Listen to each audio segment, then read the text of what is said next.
guys excited? Yeah. Are you excited? Yeah. Okay, I want to make sure we get going. We're going to talk a bit about LinkedIn Local, what it means to you. Quick slide. First off, thanks to our partners and sponsors. So this is brought to you by DYP's Personal Brand and Redefined, as well as TC Business Solutions is our media sponsor, and 111 is the space sponsor. We want to thank them as well. And of course, we also have our partners, Any Social, Serve, TLB Club, and C1.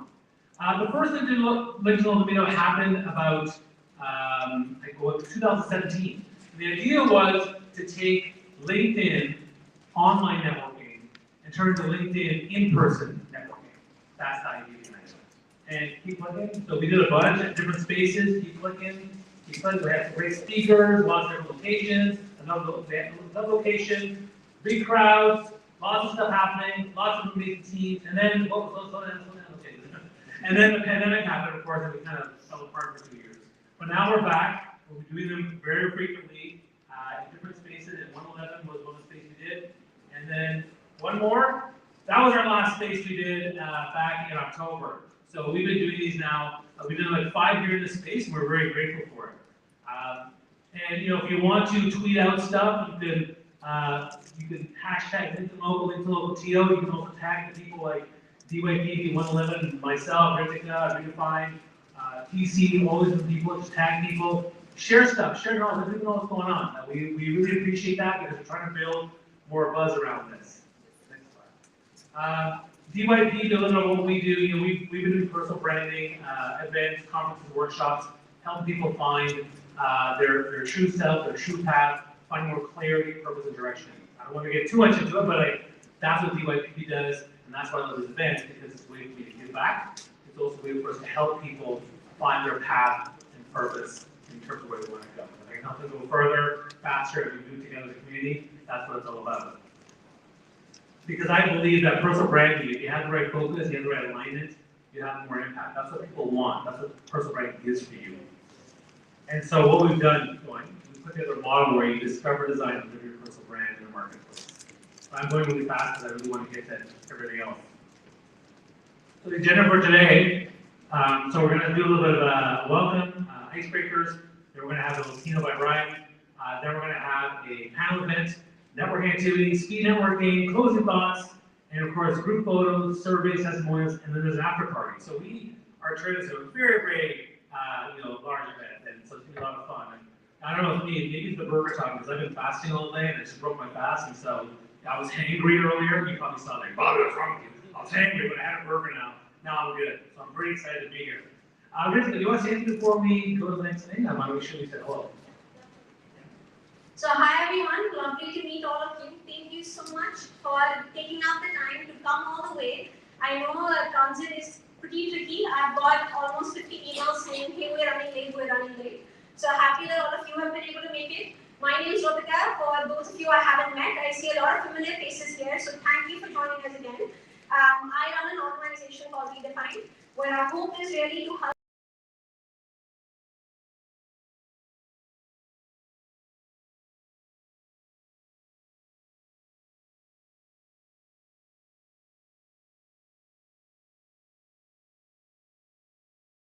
I came to this country, I feel like there were a lot of limitations that I had. I'm sure most of us also have those limitations, all in different ways to different extents. We all have different journeys, I know different bumps, different extent of those bumps up and down, but I think we all still keep going, and I think that's what unites us at the end of the day. All of you are showing up here at this event despite anything that's happened to you all over the last few years of your life. That shows me how resilient you are, that shows me that we have the right audience in the room, which is exactly what we want. And the main purpose of this event is to bring like-minded people together so that you are surrounding yourself with the right 5 people around you. How many of us have heard of the phrase, the 5 people around you are the average of them? A lot of us, right? So let's make sure we change that today as well, where we are identifying who those 5 people are, which out of this event we want to be surrounding ourselves with. Let's make sure by the end of the event we identify at least 5 people we want to be connecting with, get very clear on why you want to be connecting with them, and hopefully by the end of the event, I want each one of you to send out at least 5 connection requests, where you personalize the connection request to those people, being very clear on why is it that one person and not those 55 or 100 other people that you met at the event, right? And if you do that, in my eyes, that's an incredible success. And you'll see the success of that not immediately, not in 1 week, not in 2 weeks, but maybe in 2 months, maybe in 5 months, maybe in 12 months, right? Whether you're looking for a job, whether you're looking for an investment in your company, or whether you're looking to make friends, or whether you're just looking to settle down in Canada and just surround yourself with the right people, I really hope this event helps you do so. And feel free to reach out to us if there's any question at all. And I really hope by the end you can redefine yourself and really get started on your journey of getting opportunities that you truly deserve and you don't have to settle for less. So thank you for joining us. I'll pass it to Bobby to start with icebreakers. Okay, so redefining yourself and personal branding go hand in hand, which is why it's a good partnership. Okay, so now we're going to do a little bit of icebreakers here, which means you're not everyone stand up. This is networking, so we're going to have a little fun. So I want you guys to, at this point, leave your chairs and start milling around the room. Milling around the room. Give people a couple of elbow taps, high fives, shake hands, elbow taps, yeah. So you can, I want you to find a group of 3 people right now. Find a group of 3. Group of 3, let's go. Find a group of 3. Go hang with your best friends. Find a group of 3. Okay. All right. You find a group of 3 people, or 2 or 4. All right. So what we're going to do is clap once you hear me. Clap twice you hear me. Clap 3 times you hear me. Clap 4 times you hear me. Clap 5 times you hear me. Okay. So what you're going to do with your group right now, I'm going to ask you a question. I want you to have each person in the group answer this question. Okay. Starting off. What was the proudest moment in your life? Discuss with your group. Go.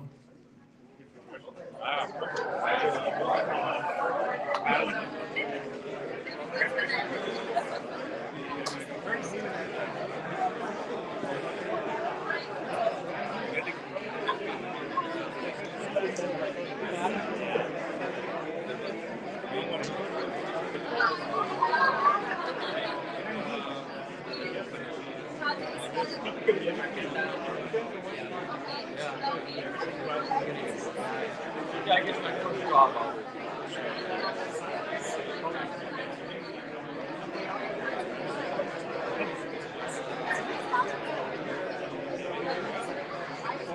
Yeah.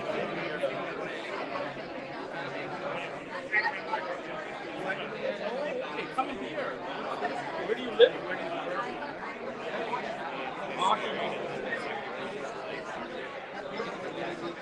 Yeah. Yeah. Home train, right? Home train. Home train, yeah.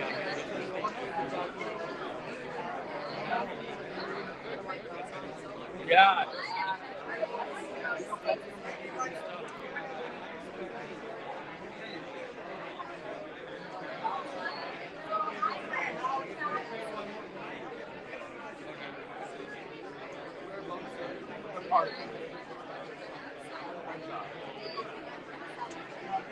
Oh, Chennai.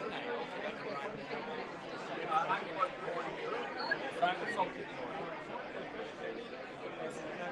Then I can go and ask what part of Chennai, because I go the way I go, Mississauga, and Toronto.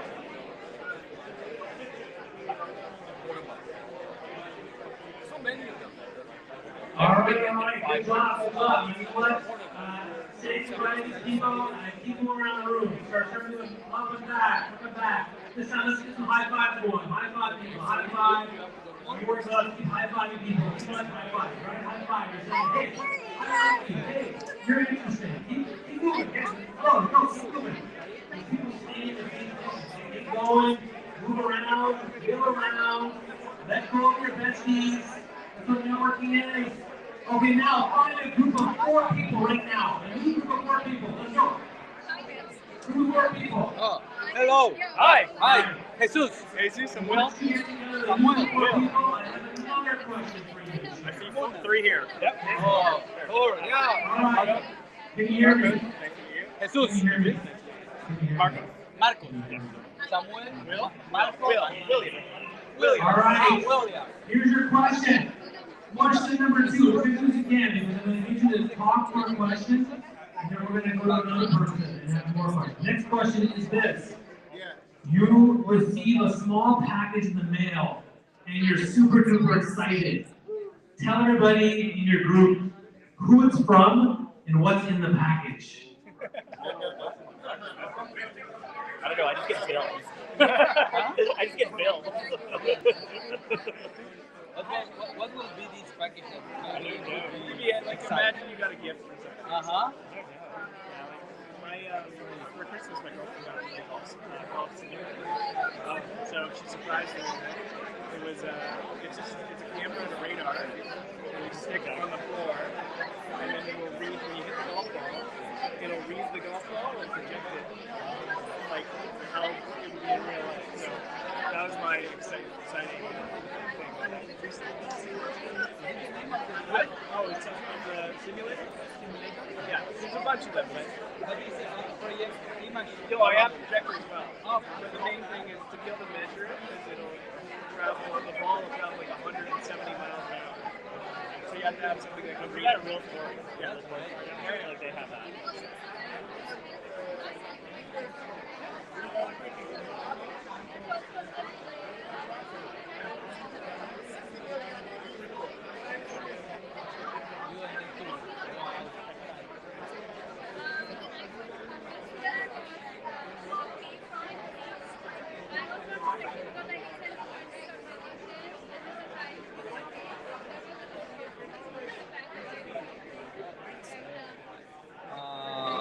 Almost 1 year ago. I think 11 months. I received a package from my wife. You may know your father. I feel Go back to normal here now. How's it going? You're fine? All right, good. Now, keep going. Find new people. Keep walking around this time. The one, chocolate from England. I always love chocolate from England. My friend, I'm friends with for like 15 years. She lives in England. I live here, so we spend time talking. All right, I want you to get into a group of 7 people each. Groups of 7. Groups of 7. Not just groups of 7. Is that impossible? Groups of 7. Oh, maybe. Find 7 people. Gather these. Team up, pair up, bring people in. Okay. Group of 7. Group of 7. Okay. Here's your question. Here's your question. Clap once to hear me. Clap twice to hear me. Clap 3 times to hear me. Clap 4 times to hear me. Clap 5 times to hear me. All right, here's your next question for your group. Your next question is this. Imagine you have a superpower. Imagine you have a superpower where something shoots out of your fingers, anything. Something shoots out of your fingers. What would your superpower be? Go ahead.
Oh my gosh!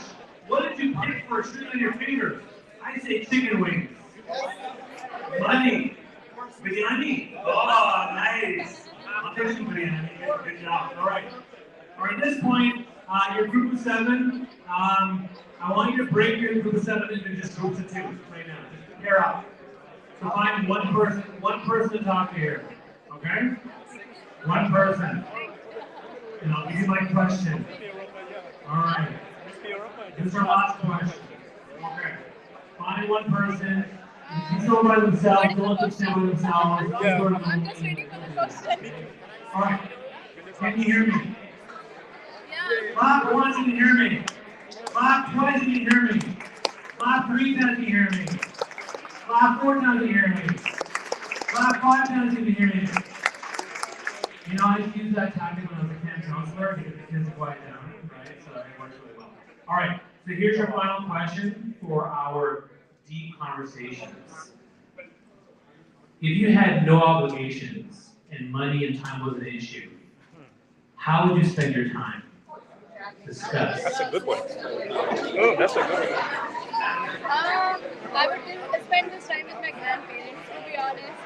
Yeah. With my grandparents in the village, just eating, relaxing. Oh, that's a nice, good family, right? Go back to 50s era with them and look at how they lived their life, how the world was during their time. That's awesome. I would say spending time with loved ones, caring for each other, watching movies together, walking, taking walks, right? Having fun together. Spend quality time with people you love. Going to amusement parks, on the ride, Yeah, right? that would be great one, yeah. Yeah. I'm just wondering if my mom is scared of the swings. So, So do what you love.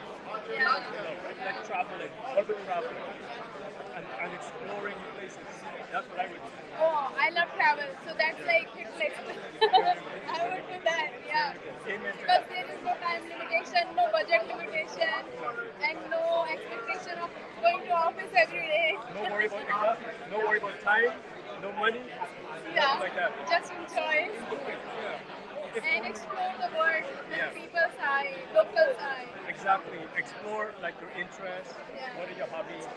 Things like that. That's what I would do. Yeah, that was, I think we are travel enthusiasts, so everything for us is sticking on travel. I like traveling. I like traveling. Yeah. So different places, different people, Yeah, different things. yeah. And exploring it through their eyes, not imposing our own bias and thoughts or whatever we googled before going there. Exactly. Yeah, That's a nice one. I mean, there's no priority with money, right? yeah. And I can do that forever. I can do that without realizing how much time. That's good. Yeah, nice to meet you. Nice to meet you. Good. All right. Thank you so much for participating. Nice, great cheer. Enjoy each other. Go inside, grab a seat. We'll get going on the next part. All right. And as you're sitting down, one of the reasons why we do this is that it's fun. Asking deep questions is a way to get to feel better. You share stories, you share hopes, you share dreams, you share jokes. You also share it with yourself. When you do that and you think deeply, maybe, just maybe, you'll want to talk to them after the event's over. Or maybe you can't. So everyone grab a seat before we get to our next speaker. Hey guys, over there beside. I know. They're really amazing. Yes, they're amazing. You need best friends. Come grab a seat. Volunteers, you may want to corral people like cats, right? All right. Come back, grab a seat, and let's let me just first say thank you for the people sitting in front, right? You get noticed. I'm noticing you. I'm noticing that's your brand. I'm noticing you guys in the front, in the back. I don't know. I mean, if he's looking for an interview, wants a job, will I know his face? Because I remember his face.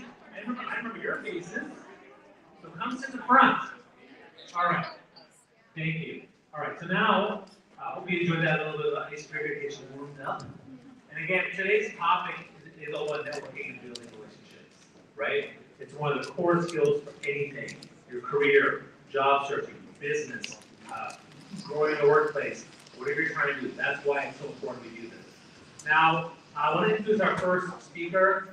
I met Brian on LinkedIn because he's a LinkedIn god.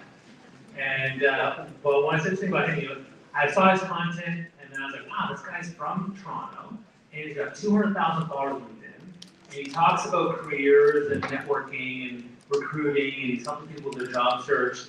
And but one of the things I love about Brian is that he has a really big heart.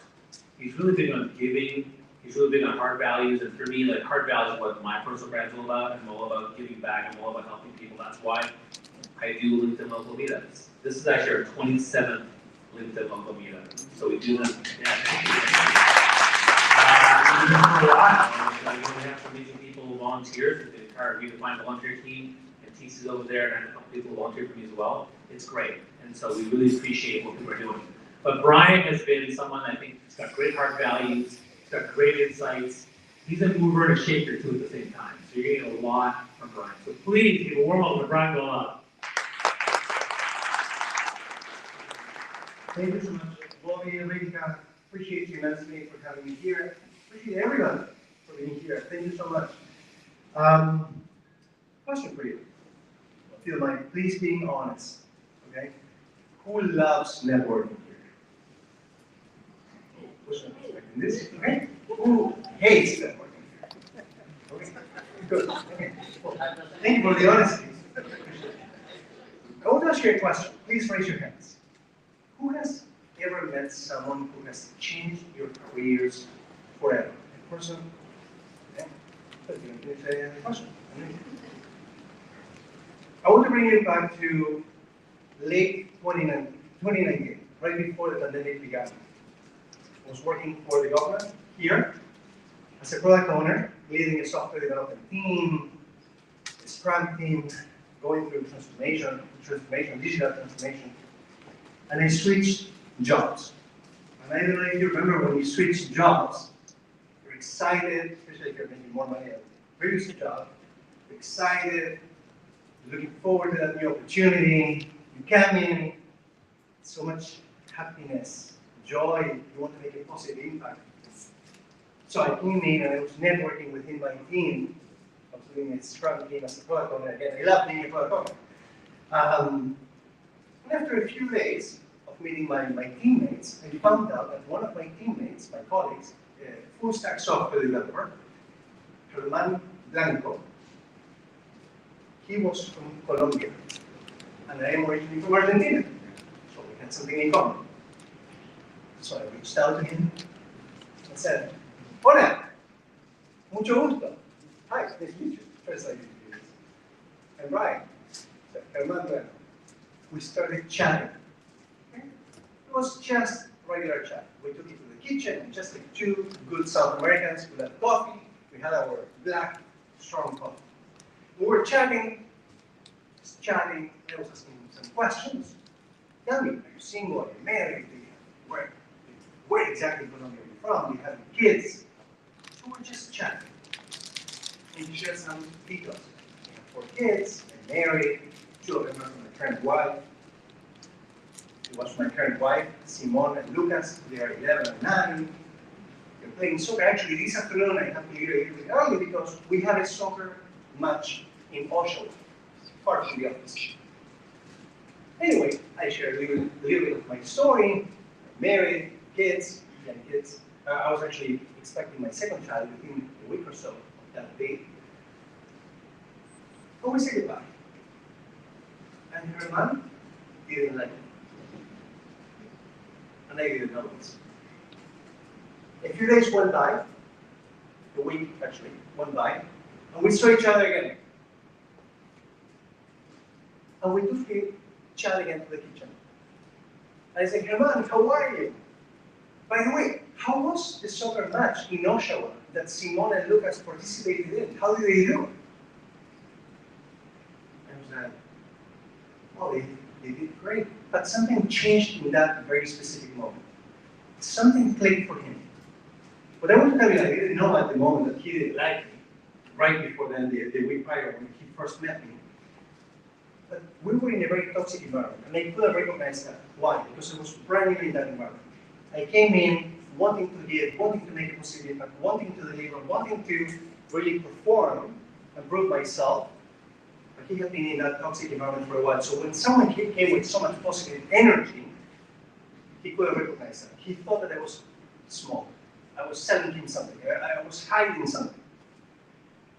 But the moment that I touched on something that was so personal to him, he recognized this guy actually paid attention to me. This was not chit chat or small chat like a lot of people call this. This guy actually sincerely cared about what I was telling him. And that was the beginning of friendship, the brotherhood.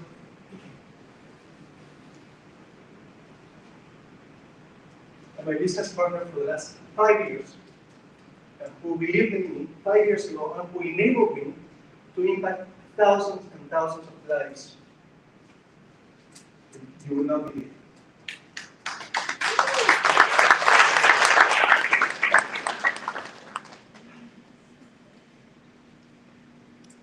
We don't get to control how someone feels necessarily. Some people really are in their own world. We only get to control how we feel and what we bring to the table. And I asked you regarding networking, and this is about networking and building meaningful relationships, relationship building. And a lot of people don't like networking. Feel intimidated, awkward. They don't know exactly how to approach it. They feel like they're using the other person. But I want to tell you something with regards to this story. The way that we started building this friendship that turned into a brotherhood and then into 3 businesses by now. For life, we are together for life as business partners. It started with me wanting to give. And typically when you think about networking, you're thinking about what can I get from someone else. I'm going to go into this event and who am I going to meet and who are they going to introduce me to and what phone number I'm going to collect or email address. What am I going to get? But the question is, what if you reframe this? And the question is, what if you think about what you can give to someone else? What if you have no expectations whatsoever? And you just want to empower and you want to inspire and you want to uplift someone and share your knowledge and your skills with that other person. Moving back a little bit, again, back to Herman, I was already, without him, making a positive impact on LinkedIn, sharing what I knew, without really having an agenda, without really knowing where I was going. But I knew that I could make a real difference in others' lives. And he saw that passion, and he was like, I want to be part of this journey. A few months later, we decided to leave corporate to do this on our own. It was a huge leap of faith to do this together, and for him to invest in me, to truly believe in me. But it starts by asking yourself, what can you actually do for someone else? How can you make someone else's life better? What can you do to transform this other person and leave them better than you found them? So if you come to a networking event and you find yourself not connecting, ask yourself how much are you giving? The way that I see every single one of you, or people in general, not just you here, people in general, out there, it doesn't matter if it is in the street or Starbucks or anywhere. It's like candles. Basically, if you want to follow me in this visualization, I see them as candles, like walking candles. Candles that go absolutely everywhere. Some of them have more light, some of them are more dim. And we know that if we bring the light from one candle to another, we can help it actually light up more and shine more. So what I ask myself every single day is, how much more transformation can I bring to this world? What else can I do for other people? And truly actively listen to the other people. I ask myself, when people come to me, and again, I'm doing this for a living now, and you can think this could be a business, but before it's a business, it's human to human. It's real relationships with people. We live in a world in which unfortunately, most organizations treat us like a number on a spreadsheet. A lot of people get let go. I don't want to name the organization, but a lot of people have been let go because of performance-related issues. All of them together. Just like a number on a spreadsheet. So when someone reaches out and they have the courage to reach out and say, I think that you can help them. Or I'm lost somewhere. Or they don't even know where they are at. The question is, what am I doing to try to connect, to try to empathize, to put myself in their shoes, to show them sincere care, and to have the commitment to them, to myself, to know that if I cannot help you, I can potentially point in the right direction to somebody else. So I was mentioning, we live in this world in which we feel colonized by a lot of people and a lot of organizations. And what I found over the years is that the more that you truly want to give, the more that you really put yourself in somebody else's shoes, and you come into those relationships by wanting to connect and understand who they are, talk about your values, talk about your journeys. There are a lot of people who have really interesting journeys, probably everybody, every single one of us. If you truly open your heart for others to be able to get to know you, you will find that you have a lot more things in common than you don't with others. We live in this world in which time is finite and it's so hard to get time out of somebody else. And when we are trying to network, we get rejected, we get ignored. And even if we go and we meet with someone, the question is, will they actually do what they promised they were going to do? Will they actually follow through? So the question is, if you really want them to do something for you, you have to make that experience different, memorable. You want them to perceive you as one of them. You want to really connect on a personal level. I understand that every one of us, typically when we network, is about careers and opportunities or business. But at the end of the day, we're people having relationships with other people. So when we connected, for example, with Karma, with regards to our kids, the fact that we're married, where we came from, we speak the same language, we started to connect. And I couldn't control again how he felt about me. But I knew that if I was myself, and a lot of people tell me, just be yourself. Right? Just be yourself. What does that even mean? Understand your values, understand what you stand for, understand your character, understand what you're not willing to compromise on. And understand that that experience, that time that someone is gifting you, is precious. So how can you actually make it memorable for them? How can you make it valuable? Try to give as much as possible. But with regards to Herman, he could have just been a colleague. He could have just been a full-stack developer in my Scrum team. But instead, when we connected on a personal level, I started to share what I was going through with LinkedIn, my growth that Bobby was referring to. And I wanted to inspire him to potentially do it himself. Just look at what I am doing, maybe you want to do it for yourself as well. And by joining forces, we have been able to be significantly stronger. I believe in not keeping all our cards to ourselves. I believe in sharing with others, empowering others, making sure that we really help other people be the best version of themselves, because this world truly needs us at this moment. This world, this country, we're going through so much, especially today, what's going on today without getting into politics. There's so much going on, and the world needs us to be the best version of ourselves, and we need to be able to inspire other people around us. I really want you to think about building relationships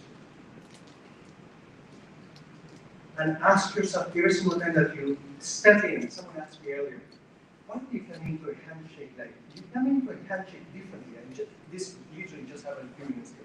Okay? Who was it? Why do you come into a handshake differently?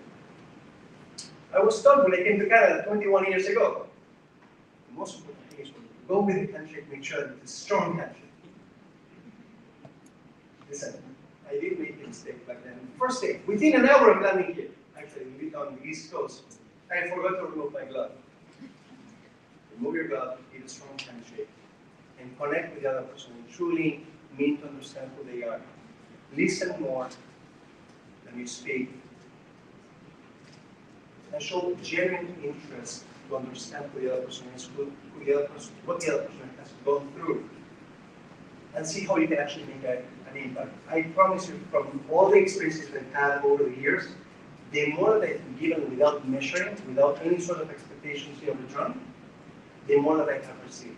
I can tell you countless stories, which are not, of course, with time constraints, and because I know that you get the point. The more that you give without measuring, without any sort of expectations, the more that you will receive. I'm open for absolutely anybody, whoever approaches me. If you absolutely need absolutely anything, if you ever want to ask absolutely anything, just know that it will be my absolute pleasure to give you and to make your life better than it is just a little bit. Thank you very much for listening.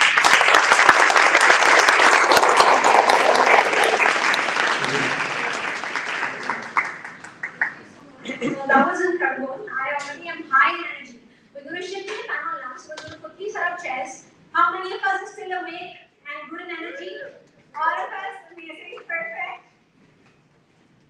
So I think for the panel today, we have 4 panelists. You would have seen in the emails being sent out. We shared LinkedIn profiles of all of them, so that you can get context on who's coming, prepare your questions ahead of time as well, know exactly what you can kind of get their inputs on. So I'll start getting the panelists on board. Sheila, can I have you join us? We can start seating from that end if you want. Risha, wherever you are. Okay, there you are. Rekha as well. There you are. And the fourth but not the least, Meher. Is it Meher or Meherji? Meher, perfect. And I am your moderator. So here is this mic for all of you. You can keep that mic so you two can share that. And you can share that.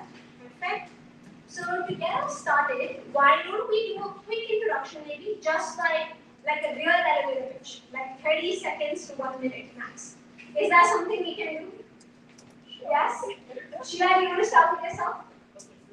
Is it on? Yes, thank you. Hi, everybody. That's a challenge for me because it usually takes me 10 minutes to just say hello. My name is Sheila Lambert. I am the executive director of a charity called RENA Foundation.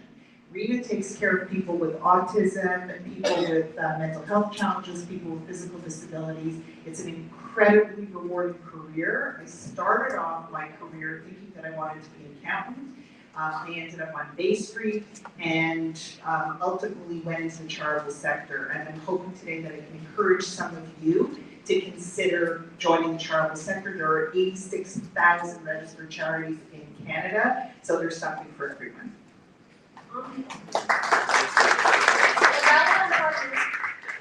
Yes. I'm going to keep it short. So my name is Rishabh. I go by Rish. I'm working at Google building data and AI products. Also associated with Redefine. I love mentoring. I love giving back to the community and also teaching. That has been always my passion since I was in 11th grade, I would say. So yeah, here I am.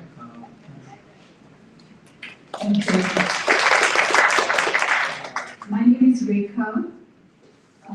I'm the founder and principal consultant of a consulting firm called Diversity and Beyond Inc. It's a firm I started after leading diversity, equity, inclusion at J&J and Ernst & Young. So the work we do is with the companies. We work with businesses in making sure that their hiring systems, their promotion systems, their performance management systems are fair and equitable. But like many of you, I went into Canada 11 years back and I haven't forgotten that, right? So that was my journey of getting my dream job, and a lot of it came through from networking and relationship building, which I'll be talking about.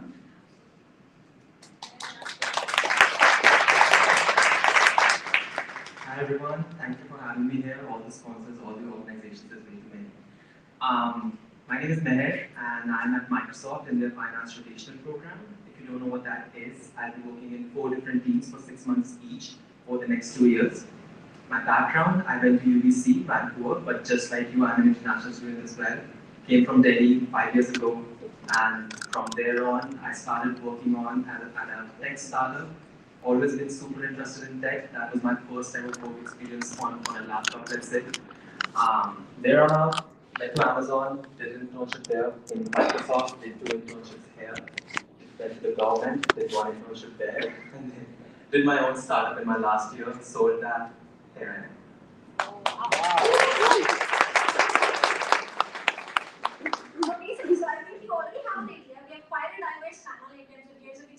industries and companies as well, which is what we intended for. A lot of the discussion for this panel is around how to genuinely build relationships. A lot of what Brian has very well hit upon.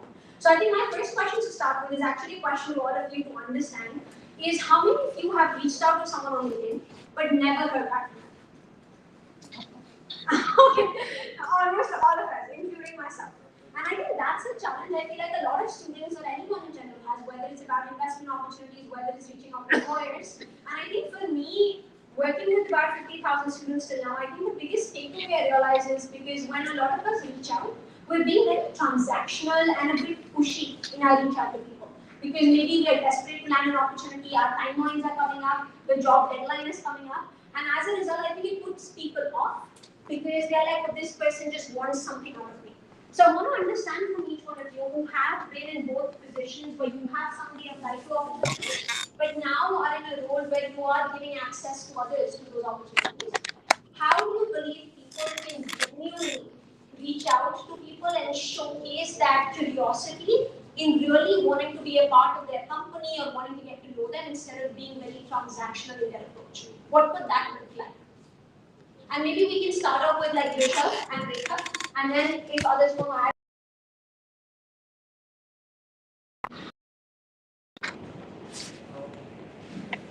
Yeah, I do get a lot of messages. There's a job opening in Google. Here is my resume. Can you please refer? Okay, who are you? I don't know you.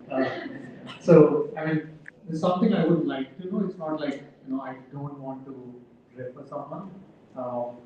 But what I think, like, people tend to forget, there's a framework that you can follow, which I think, being in product, people would have heard about RISE framework, the prioritization framework, right? I call it rich framework when you are reaching out to people. Basically, what you are looking at is the person you are reaching out to. How does that person relate to you? Can you relate to that person? It could be common grounds, same domain, same city, same like because I love cricket, so people who love cricket, we do have something common already, right? Then is what is your intent? Is your intent just to get a job? Which is fine. That's fine. Is your intent to just build connections first and then see if it translates to something which will help you in the career? Third is consistency. Can you be consistent with that person and build a long-term network relation? It's not about like, I reach out now, then there is no transaction, even if that's a message, you can term it as a transaction. Can you be consistent in that, right? And last, I would say it's humanity. You need to come off as a genuine connection and see how you can connect with the person. That's when it starts, and that's when you start to, it could translate to a job. A lot of times I've seen, like, for me, it has worked, people have offered me a job that I have worked with. It's just because we have built the connection. Yeah, so I think all of those were great tips. Couple of things that I would add when people reach out to me, or the things that I look for is, have they bothered to check my profile? Right? It's a very basic thing to do. And there are times when somebody would just send me a connect request. And I don't see any, like it comes across as detached, it comes across as almost done in a rush. And so there are times when I would not accept it, there are times when I would, right? So I think that makes a difference. The second thing that makes a difference is I've started writing on LinkedIn in the last 2 months. And if somebody has cared to maybe leave a comment, a thoughtful comment, I may not respond to that comment, but somewhere, because LinkedIn sends you this notification, so you know that people are engaging. So someone who has liked it or commented on my post, and then they reach out to me, there are very high chances that I would. If somebody and then reaches out to me saying, with some interesting comments, something like, hey, I looked through your profile and it seems that you are, you made that shift from, I'm just thinking, from a not-for-profit like British Council to Ernst & Young, which is a very, very different kind of organization, right? And so, And so there's a very pointed question they've asked me, and that tells me that they've and they put somewhere they link it to maybe a purpose that they have or a drive that they have. Yeah, and so if they link it to their purpose or their value or their desire and say, hey, I just need I'm just looking for 10 minutes of I don't know, I'm applying for a job and I'm looking for an interview, an information interview. Do you think we can get on a 15-minute call? There are very, very high chances that I'll be very happy to get on a call with them. I don't think I've ever said no to that kind of request. This one does. Right, so those are 2-3 things that I would do when someone reaches out to me, and those are the things that I have done. And so far, I don't think there has ever been a chance that someone I reached out to on LinkedIn and they have said no. Not for a coffee meeting, not for a call, not for a connection for certain. Right? But also because I've been very, very careful about it's not the numbers, it's about the quality of interactions that we have. So I think the biggest takeaway I've had from what both of you shared is like genuine, like being really genuine in when you're reaching out and being absolutely clear on your why and your purpose around why you want to be connecting with them. Because I think I even had an employer once say, or a recruiter actually at a company, where they said, Ritika, there are about 10,000 people who occupy the same role at the same company, in the same industry, and the same position type. Why is it you're reaching out to that one person out of those 10,000 people? You know, what is it about their experiences, their context that makes them someone you can relate to and have that inquisitiveness and curiosity towards? And you need to make that obvious to someone in that reach out. And I think even having that call to action may help here. Are you looking to learn from them? Are you looking to maybe meet them up for coffee in person? Are you looking to get their insights on this article you've written, right? Whatever that call to action is, making it clear so that they can also set expectations and another piece. Kind of just building on this theme, I would love to get your and Hair's thoughts on this is because you have been on the other side of the table, where you have had a lot of people apply to Meena Foundation, be a part, you have been through 20 plus years, where you have seen both yourself experience it and seen others coming in and going out, right? What you feel tangibly are the do's and the don'ts around networking, especially when people are reaching out to executives and just people at the company. So when you want to network with someone, and I think it's the same thing that we've had, it's all about relationships. You have to try to find a common thread. You have to try to find a theme. So picking up on what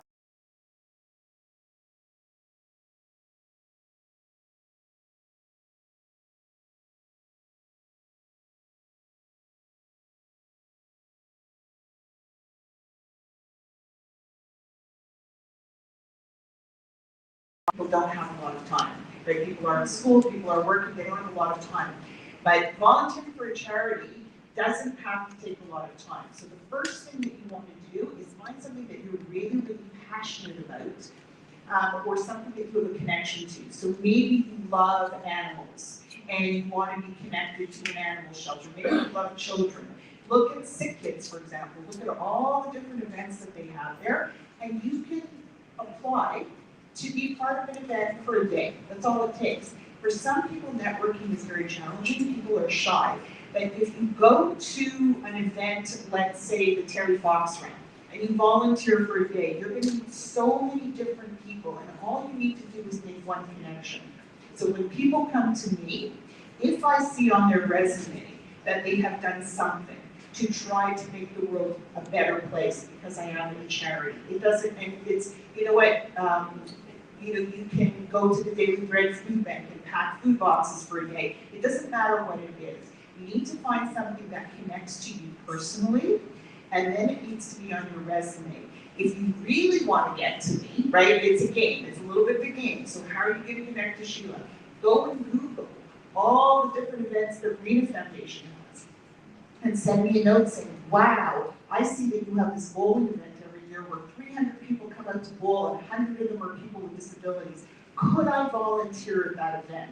And that's what happens. People come in, they spend an afternoon, they serve pizza, they do whatever it is to volunteer, and then we have a connection. It's like, wow, I met some of the people you support, I met some of the families, and that's a way in, right? So I highly recommend that if you're looking at a charity, even if you're not looking at a charity, a lot of employers right now, I think Bobby mentioned it, something about hearts. I always wear hearts.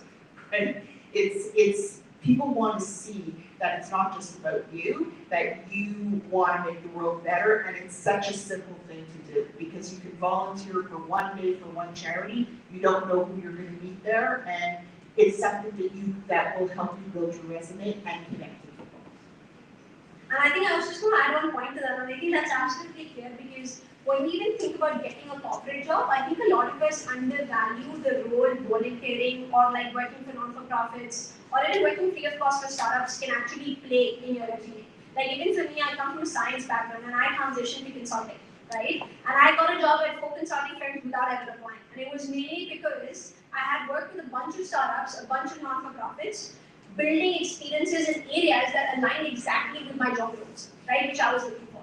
And now your evidences speak a lot more and are more relevant than any certifications you could also do because a company will pay you for that, right? So that can always be done, but experiences can't be built over a period of 2 months or 6 months. It takes time, right? Meher, now coming to you, I think obviously you have had an incredible journey and path, very early on in your career already, right? So what would you say has worked for you or allowed you to be able to land some of those opportunities? And I think I remember I was speaking with him initially, and you shared a story around how when you got a job at Google, you wanted to be in this Microsoft, and you wanted to be in this role where you're changing around, right? But it wasn't available in Canada to people. But you somehow convinced them that I will work with you if you make this happen. So take us through what has allowed you to be in spaces and create that credibility in a way where people take you seriously and are willing to negotiate in a way with you. Well, that's a great question. And when I was interning at Microsoft, I remember one instance, and it just stuck with me. There was this one guy who was also an Indian, and he got a lot of promotions really quickly, like just around 30 years old, senior director, earning a lot of money. I was like, how did you do it? Like, you're the only person that I've seen done this. What's one advice that you want to give me? And he said that just be a nice person. That's it. That's all it is. There's no strategies, there's nothing that you want. Like everyone here mentioned that when you're talking to someone, just be a nice person, just show some interest. And I hate that people have given this task the word networking or connection. It's just friendship. Just talk to the other person for God's sake and just like be a friend, be someone who's nice to them. Be someone who actually is genuinely interested in what the other person has to say. And if you're not genuinely interested, then don't talk to them. Who's forcing you to? Don't do it. If you're interested in tech, talk to people in tech. If you're not interested in it, then there's no one forcing you to make those connections. What worked for me? When I was interning, I saw this person who was doing the same role in the same company, and I asked her that, okay, like, can you tell me how did you get it? And she's like, this is only in the US, you're not a digital profile. I was like, okay, can I talk to the people who manage this program? And then she told me like there's these 3 people who manage this program. And I just reached out to them that I'm an intern, I'm genuinely interested in this new grad program. I don't know what exactly I want to do with the rest of my life, so that's the reason why I want to try out different teams, I want to try out different functions within the same company. And I'm just genuinely interested to see what different teams do, what are the different functions in the company. And they were like, okay, when you graduate out of the university, just reach out to us and then we'll see what happens. Now, just to give a little bit more context, I was not the only person who made it happen. They were already considering it, but they refused to do so when I was graduating because that was the year of a lot of turmoil because of economic conditions. And I was just like, this is just a win-win for Microsoft Canada and Microsoft and university students. Like, you as a company, you hire a lot of interns, but there's no new grad positions in Microsoft. Like, as someone who has worked, so that I was talking to this person who told me about this position, and I told her that as someone who has worked in this position, what do you think has benefited this company from your role? And that she gave me a couple of pointers. And when I was graduating, I just reached out to the same 3 people she told me about. I was like, this is why it's a win-win for everyone, because I bring in this skill set, or I bring in this learning mindset that you guys need right now. It's a bad time for the company, for the economy, for everyone. And then they said no again. So once again, as intern, I made a connection, which was the CFO of Microsoft Canada. She didn't even ask me anything. She just I went to her, I was like, I need something to do on the different side of the finance function. I've been exposed to one area, but I want to learn more. I want to be more involved. And then she gave me one project, then she gave me another one after that, and she gave me another one after that. So 3 projects with direct insights from her, with direct review from her, direct feedback from her. And while this whole thing was happening of yeses and no's and yeses, I just reached out to her that can you be the one who vouches for this program because you're the one who's making this decision. And this is why I'm really interested in it. And then she told me that I didn't even know this discussion is happening in the company and I really want you to come back to this company and we're going to make it happen. So they opened up one position and the rest is history, I guess.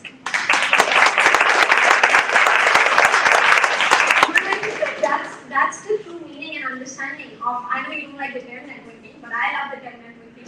And I think that is the true meaning of it, right? How do you build those genuine relationships? But I think even, considering Meher's story and anyone else who I've seen who's been able to really even create opportunities, not just access them, but get them from scratch even if they never existed.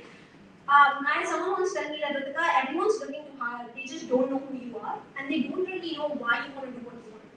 And I think even when we talk about being genuine, when we talk about being able to convince someone, when we talk about negotiating with someone, the only way you can do that if you are absolutely clear on why you're doing that in the first place, right? If let's say, if for Meher, it was just one of the 10,000 jobs he applied for, and he shows up into that interview, or even he wants these opportunities, he wouldn't have a very genuine reasoning around why this should be created, or that calling and purpose around this is why I believe, this is how it solves for a gap, right? So I think that genuineness or that confidence as well in making an ask and really convincing someone comes only when you are absolutely clear on what's your why behind doing that thing in the first place, right? And that is what plays a role at every stage of your career, right? Whether it's accessing a job, in your interviews, in your coffee chats, to eventually moving up in the company, creating more space out in the company, so on and so forth, right?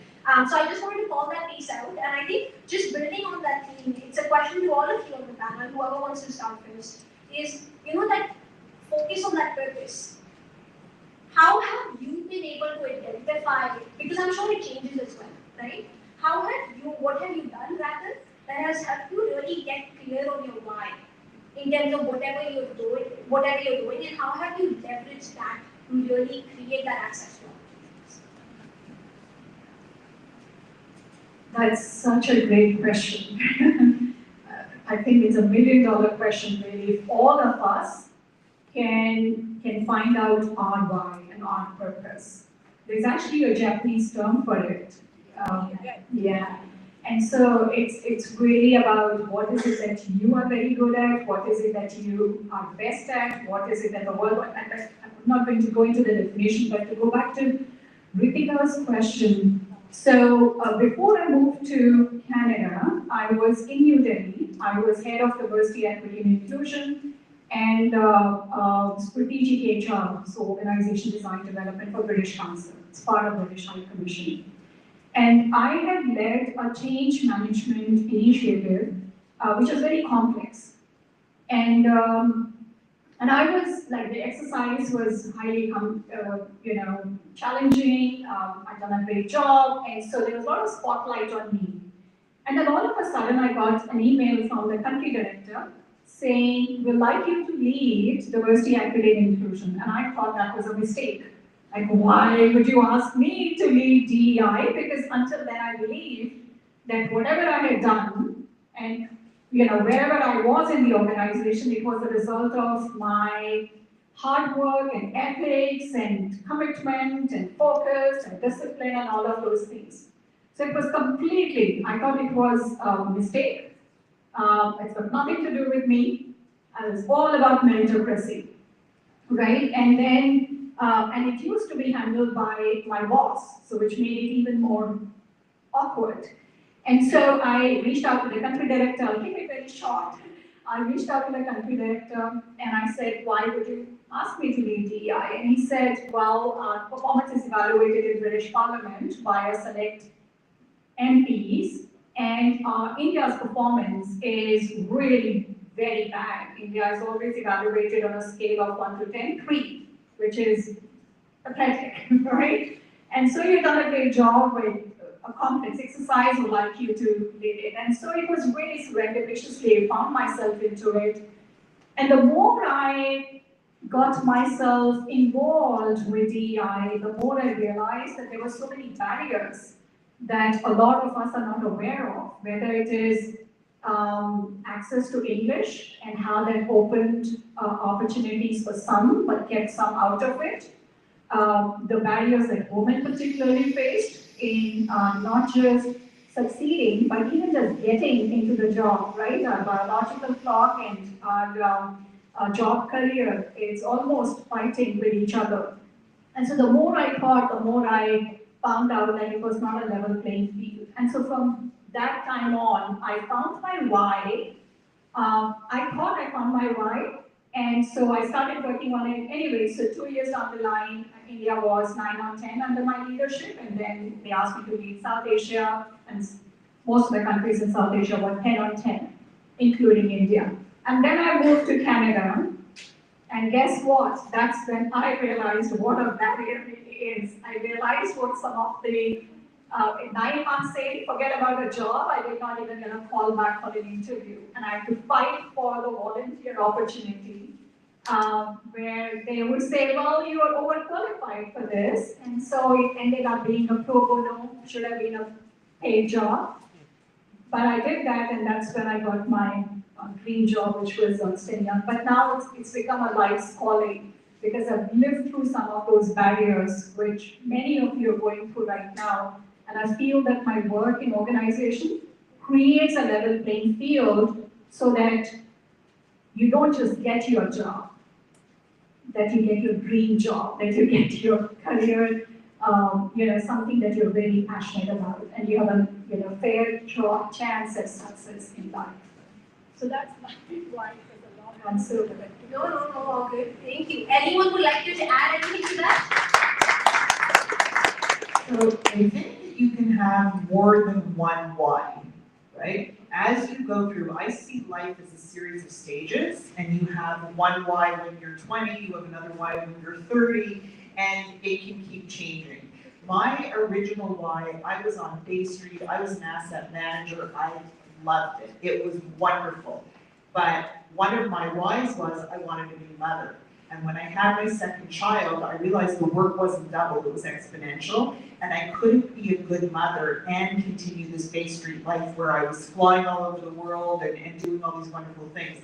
So I stopped my Bay Street life.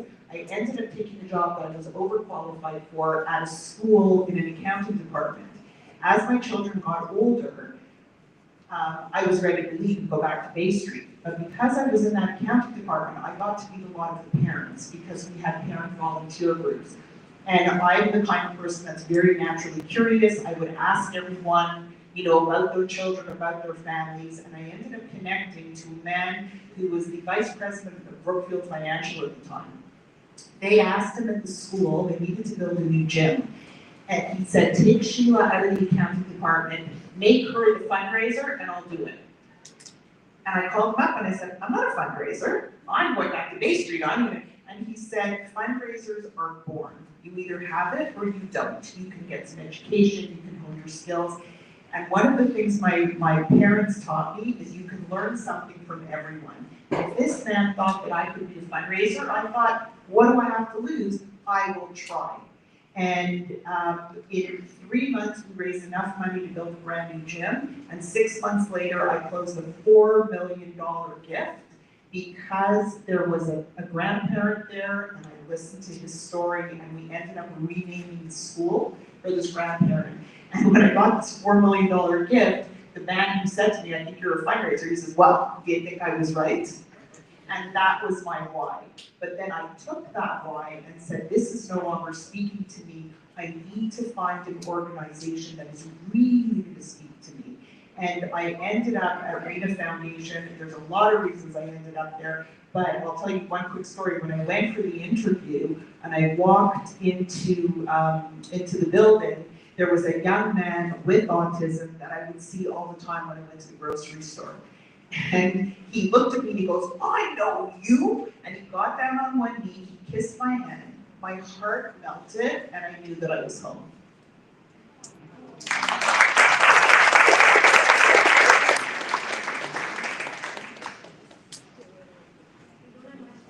Yeah, as you said, like you could have multiple whys. So I have passion of product tech and also teaching. Teaching came when I was in my post graduation. So there was this friend of mine, one of my best friends, who used to come to my room and say, can you help me with studies and all of that. So okay, well, at the end of our post graduation, we'll make sure you have a job.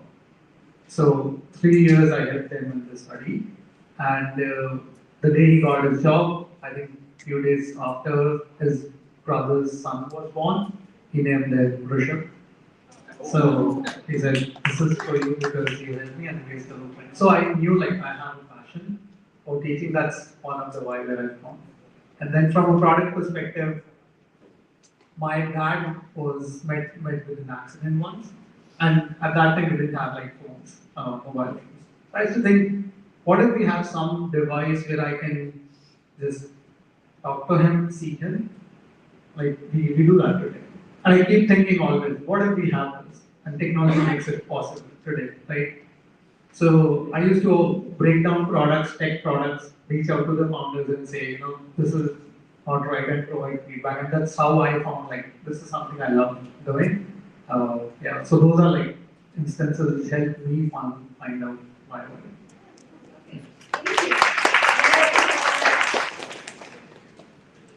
Okay, okay.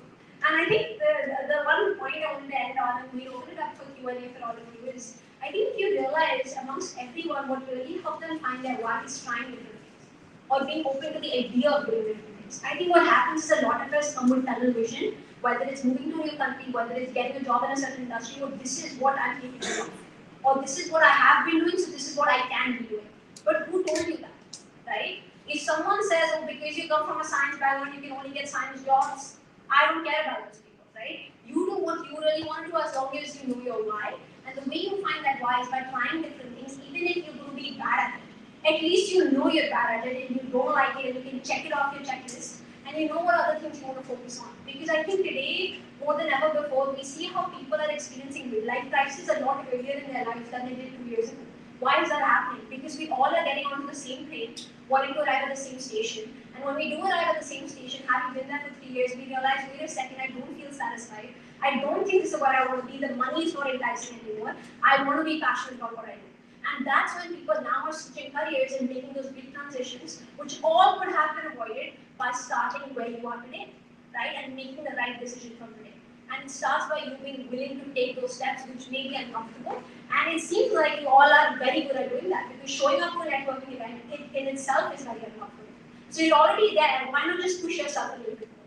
So I hope that is something we've taken as a takeaway from that. I'll open up the floor to Q&A. We have about, how much time, sir, for Q&A? 5 minutes. Any questions from anyone? I'll come jump around with it.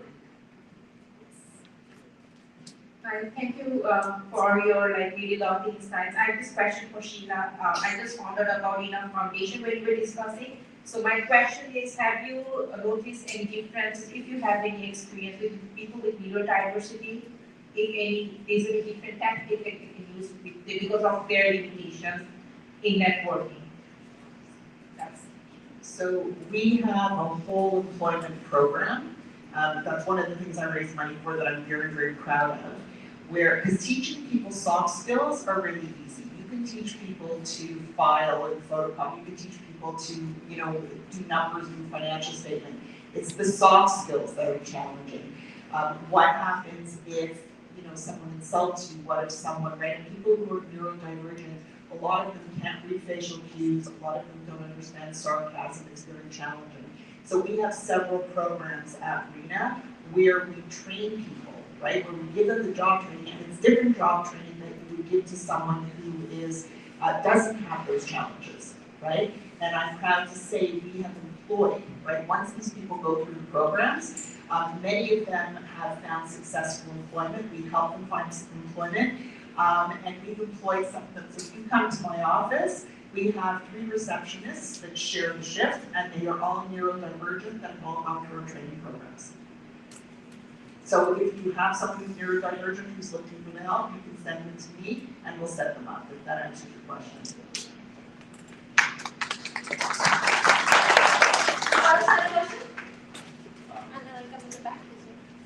question is about people that they've never met before, reaching out to LinkedIn and just asking for a referral because you're an employee of a said company and you put a referral in. I think it speeds the process. So they don't know you, you've never met them in your life, and they do this. Well, what's the best way to respond to that? For anybody. I mean, referral in general takes me 45 minutes to put. So, yes. So which we have to detail so much about how you know the person, what are the skill sets, etc. Right? So it's not like, hey, I want to refer this person. Yeah. So there's a lot of seriousness which is put. Now you can imagine why it speeds up the process if you put through referral.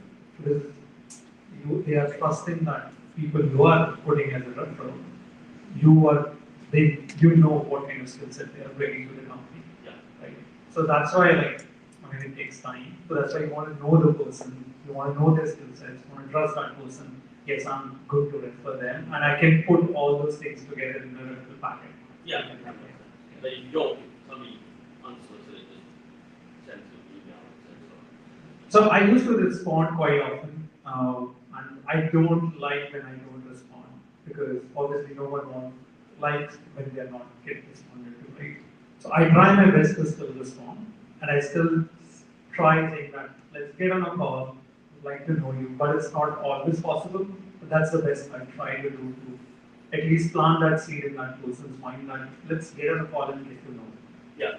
Yeah. And I was also going to say you're never obliged to give a referral. Just because someone reached out to you saying, hey, can you give me a referral, you are in no way obliged to give them a referral. In fact, I may not respond to other people, but if someone asks for a direct referral, I'll respond to saying them absolutely no. And the reason I say that is because what have you done that makes you so special that I can just put down your name and make the life so much easier for you? There are so many more deserving people standing in line, personalizing the request, putting in that 5 to 7 minutes in each request, putting in more time than the time I would be investing in giving you that referral as well. So what makes my time worth it, and what have you done to deserve that time investment made by someone? Yeah. Because for a professional, time is money. You get paid by the hour, right? Yeah. So if you're getting paid as a consultant, let's say $200, $300 an hour, are you paying the person $100 more? So at least provide the value, which makes it an investment, right? Yeah. So I think, yeah. Anyone else would like to add? Yeah. Just to add a little bit, because I've recently got a lot of requests about this. Even I'm like that, like I don't refer anyone who I haven't worked with, because just like Rishabh said, the company is trusting you to be responsible for this person. But as soon as I say that, people just stop. Like, do you not want to try more? Maybe you can send me a work example. Maybe you can be the one, okay, I see that, and that's completely fair. Can we hop on a call so I can get to know you? Don't give up. That's just not really done. Show your curiosity, show your passion about if you're really passionate about it. And that's maybe 1 out of 10 will help you. But don't give up. Anyone else? Question at the back?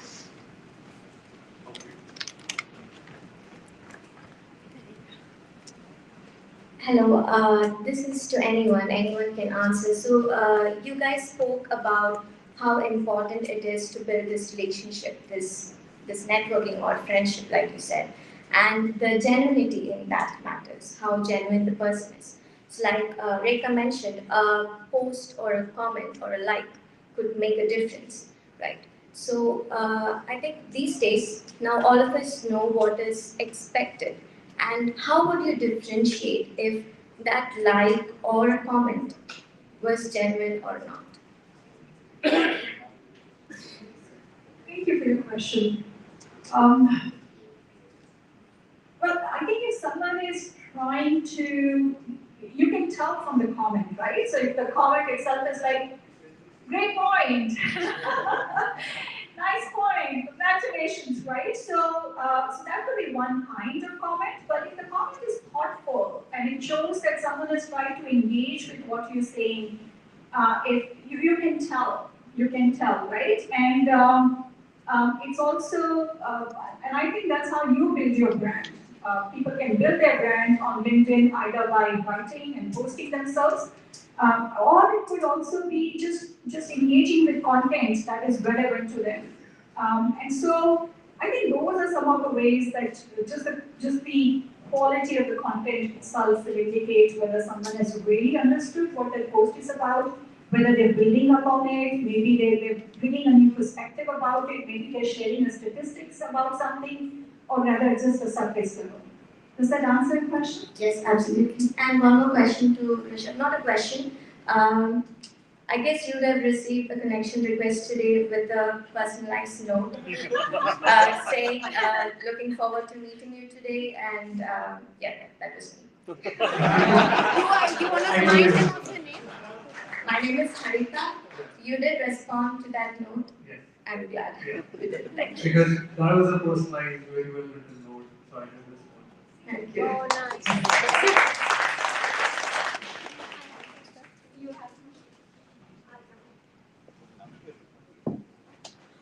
Hi, I'm Apurva, and nice to meet you all. Talking to the same point that you mentioned, I kind of connected with each of you yesterday. So Meher, Rekha, Rishabh, and Sheila, and also Bobby for that matter, and Brian. I'm not sure. Hi.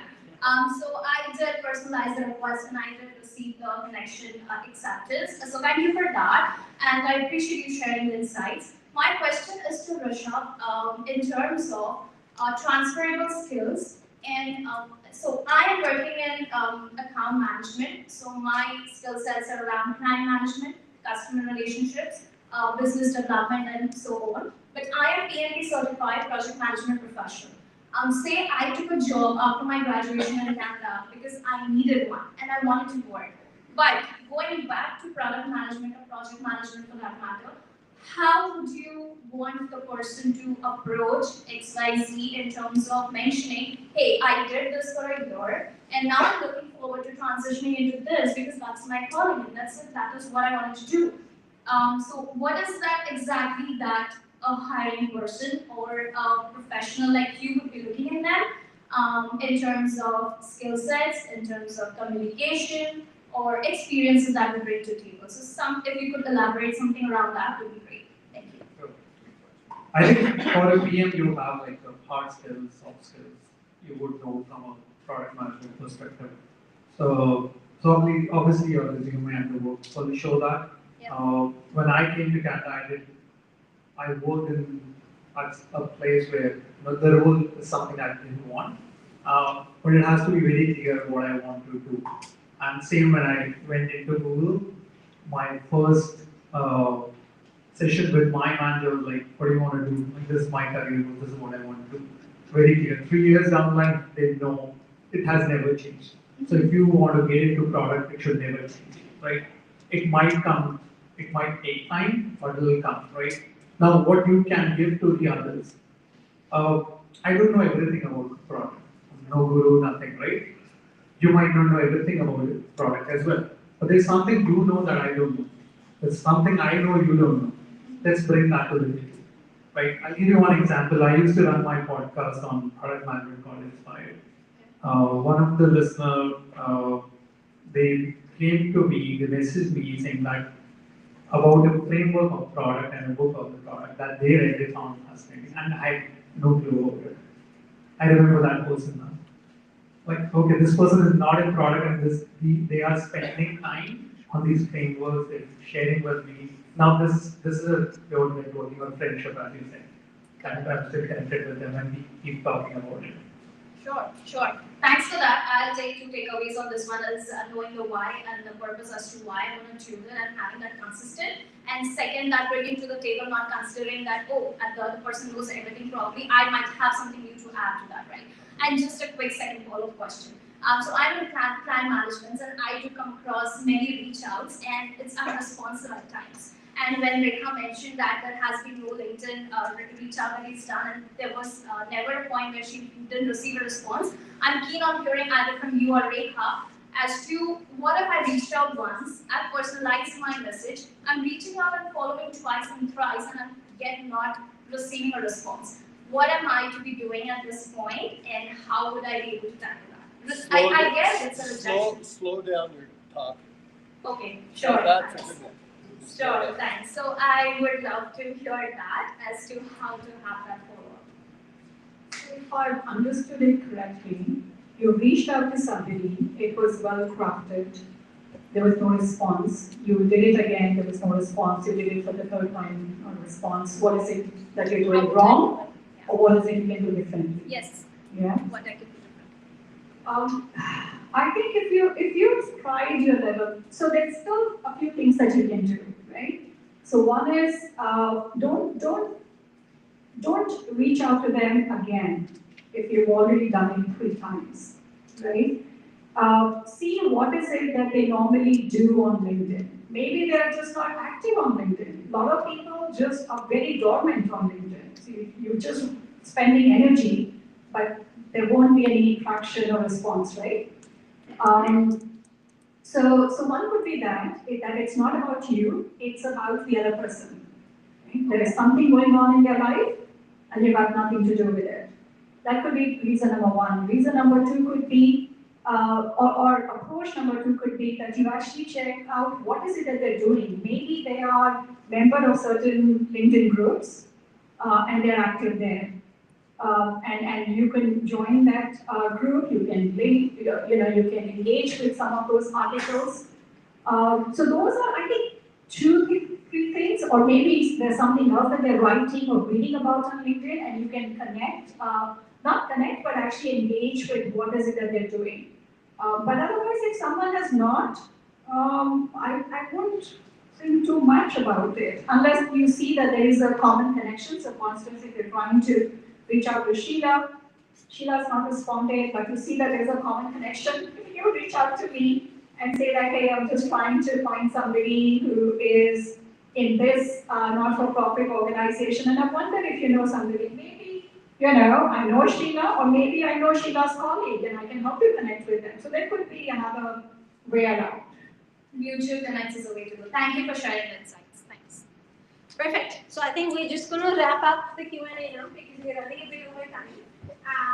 I think the key conclusion from this entire panel is I think everything is also to be very individualized to your own training, because even with reach outs as an example, I know there are people who have messaged consistently over a period of 6 months, but not in a way that's annoying, but in a way that's a value add every single time I did that, and that's what helped me either get jobs, get awards, and other things, right? So I feel like it just depends how bad you want to connect with someone, and if you really want to connect bad with someone, make it obvious to them as well what that why is again behind connecting.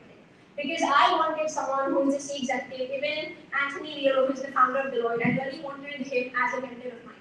So I made sure from the first day I joined Deloitte to even till today, I keep having regular coffee chats and meetings with him, which no one else maybe in the company does at my level, and I do that because I see the long-term vision and I make sure I make the why very clear. So again, it depends on who you're reaching out to, what kind of person they are, and what do you want to get out of it. Is it really a genuine relationship, or if you want a job out of them, then it may not work.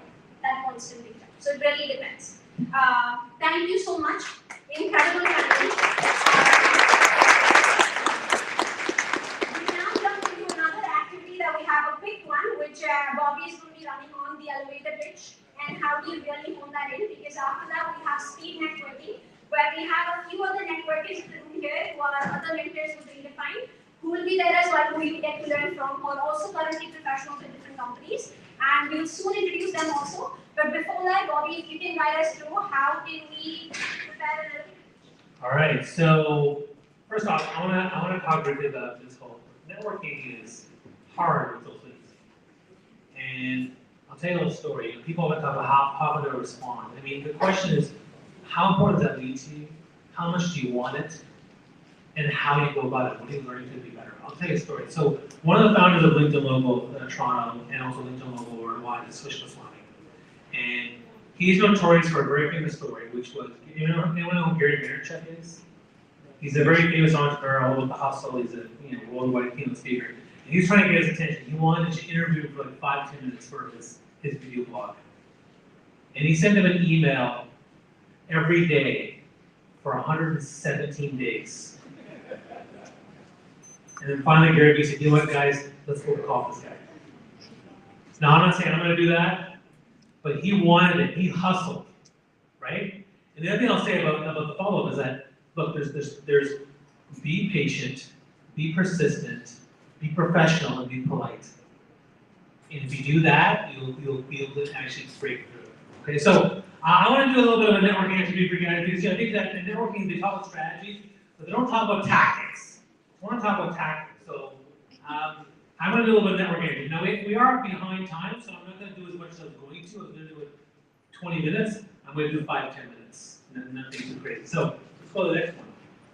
And we're going to talk about elevator pitch. Now, the way an elevator pitch works is you have to introduce yourself in 30 seconds. You tell people who you are, what you do, and what about you unique or beneficial. So, for example, I might say, hi, I'm Bob Amor, I'm a motivational speaker, and I help small business owners grow their brands through land and TEDx talk and book deals and TEDx without leadership. And that was less than 30 seconds, but that's something I might say. Okay, or I might say, hey, I focus on personal branding to help people with clarity, focus, and purpose in their lives. But think about what certain specialty you add to everybody. So we're going to practice this because practicing is important. Because practice makes permanent. Practice makes permanent the habits and attitudes and beliefs. Because nobody's perfect. So just want to throw that out there. So everybody stand up. Now, I'm not going to get you to move around because, no time, and you guys are like cattle, so it's going to be really hard. So, I'm just going to ask you to find someone behind you or beside you, just to talk to. One person behind you or beside you, okay? And just pair up with one other person. And if you're not paired up, find it, just be a trio. Give me a trio. You turn around behind you. Those three. Okay, great. So, what I want you to do is I want you to go up to them, shake your hand, and say, give them your pitch and just practice. All right, go for it.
So, did anybody find that hard?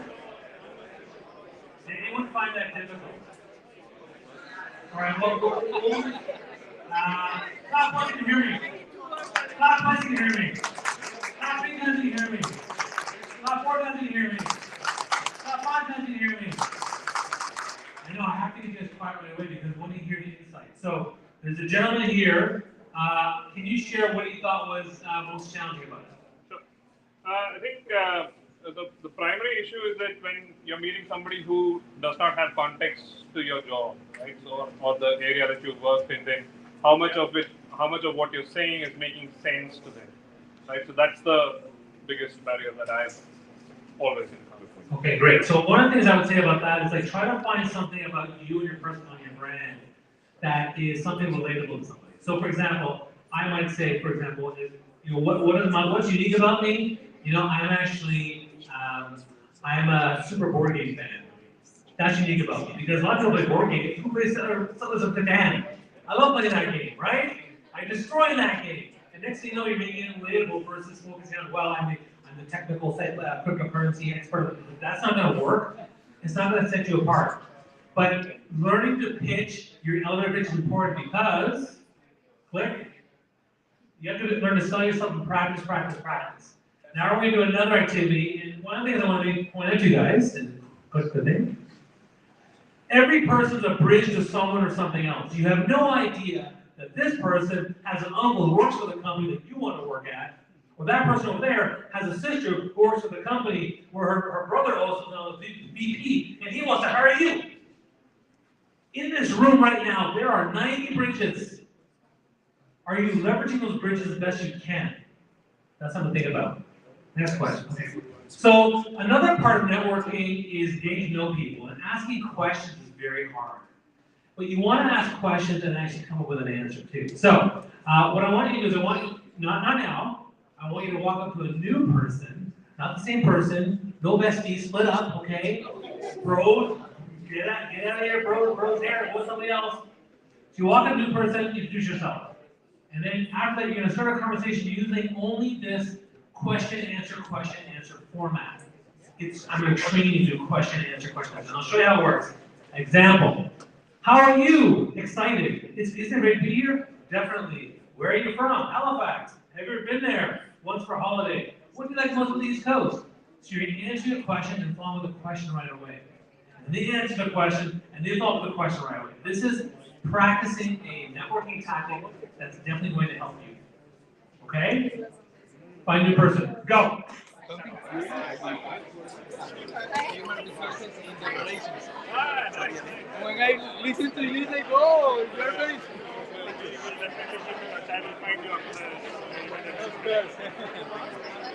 course. Oh, maybe you.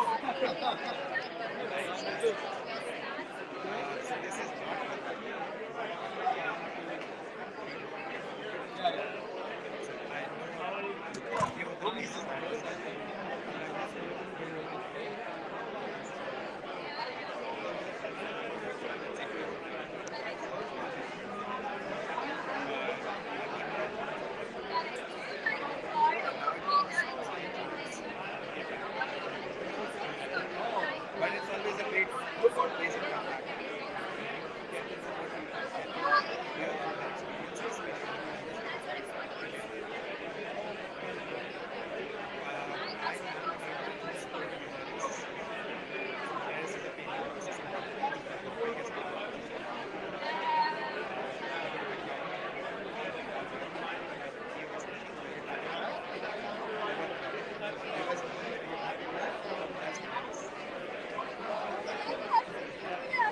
That's right. So, okay, tell me about the journey. Why are you here?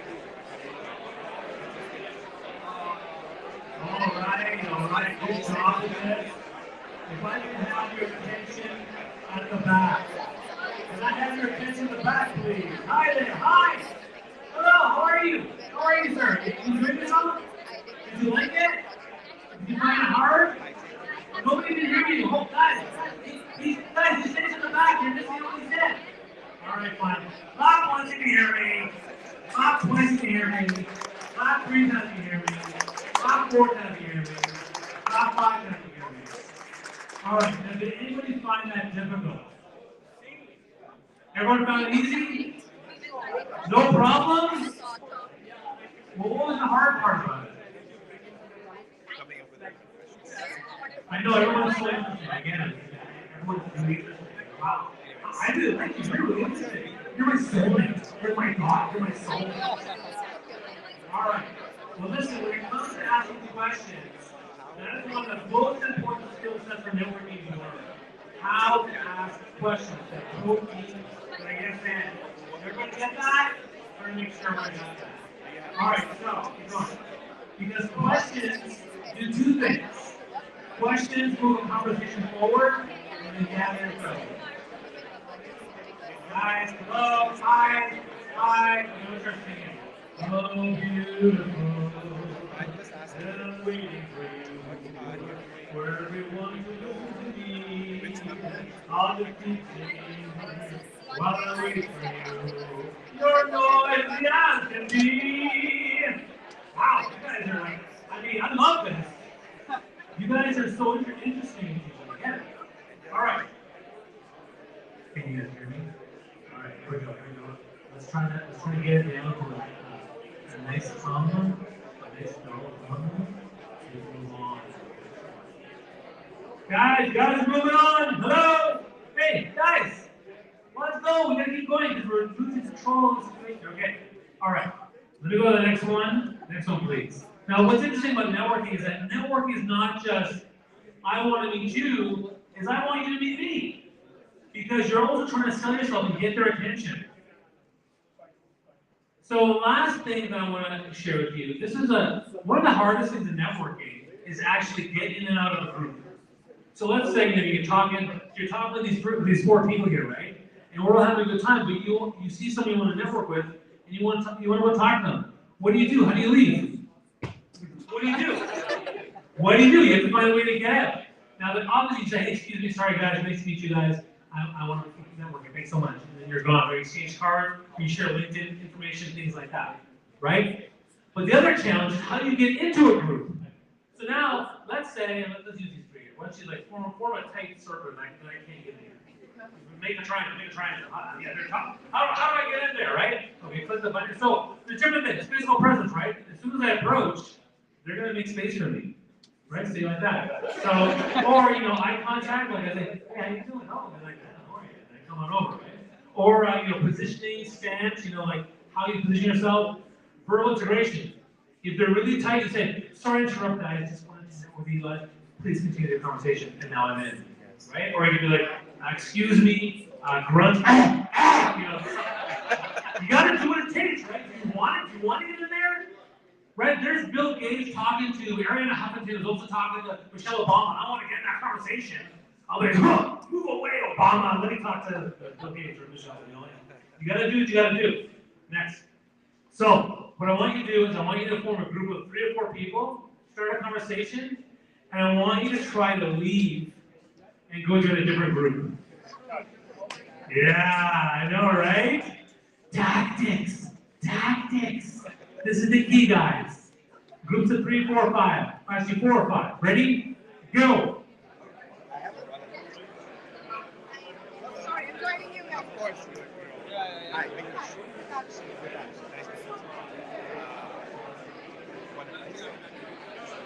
there's this one list that we always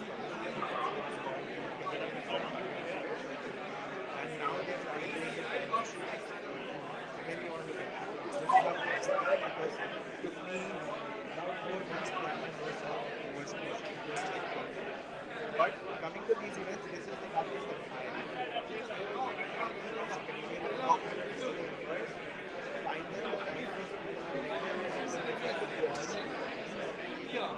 Try to get into the outdoor.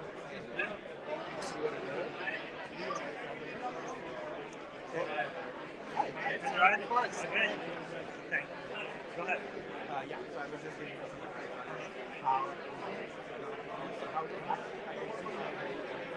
Come on, you gotta leave. You gotta leave the group. Leave the group, go find your group. Just be polite, be professional. Make it happen.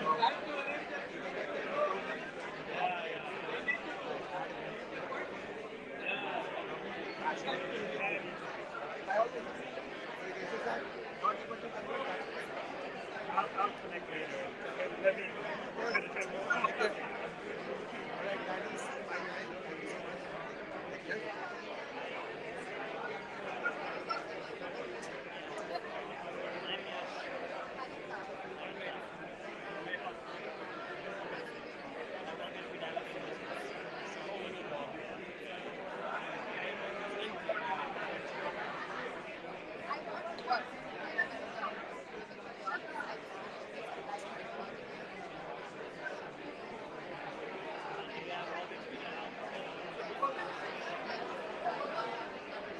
Okay.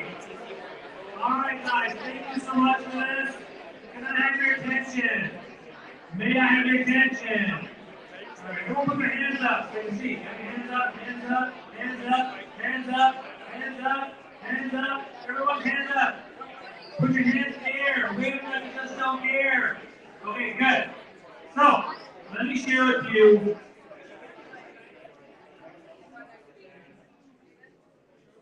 Oh, that worked. Okay, let me share with you a couple of closing thoughts here, okay, on tactics. Next, please. Remember, there's many ways to start a conversation, but the most important piece is that the context of a networking event is that people want to meet you. So therefore, you gotta want to do it. Next. And remember, you can either, you gotta create the change you want in your life, and I think it's gonna make a big importance in that thing. Again, you gotta want to share, you gotta want to make that, make it happen for yourself. So learn the strategies, learn the tactics. I'm now gonna hand it over to Ritika, who's gonna do one more, you stay standing, so you can do another cool video. Stay standing, exactly. So I don't want to disrupt all the networking that's going on, but I'm going to make it even more interesting for you because there are 4 people who I want to introduce to you who are also here as mentors and professionals who want to share their experiences with you. I just want you to know who they are so that you know what you can learn from them. So if I can quickly have them in the front, join me along Narayani. My God, I'm lagging here. Abhishek. Who was the third one? Churches. I'm going to support that. Yes. Come on in front, guys. And then we're going to do a quick 30-second introduction so that everyone knows who you are. We can see your faces. Out in front, Abhishek, let's come in first. And Harshil as well. We have in the room. Or am I mispronouncing the name? Navjot, why don't you also come in front? Yeah? Come on in front. Okay, and Harshil as well. Perfect. Quick 30-second introductions. Okay? Let's start with you. Evening everyone, so I'm Nalini. As we are through networking here, that's how I got my first job. I started my career at OBC. So I'm currently a finance manager in OBC, CFO group. So I graduated from Waterloo and then networking got me a job starting from scratch in OBC and then moving up the ladder. Yeah, so that is a short story of a short introduction of myself. So, hello everyone, my name is Churchill Singh and I'm a Dalhousie University graduate from Halifax. I did my bachelor's in applied computer science with a minor in management, and I'm also a Lean Six Sigma professional. So currently I'm also working with RBC as a senior process automation specialist, and it's been like 3 years since I've been working.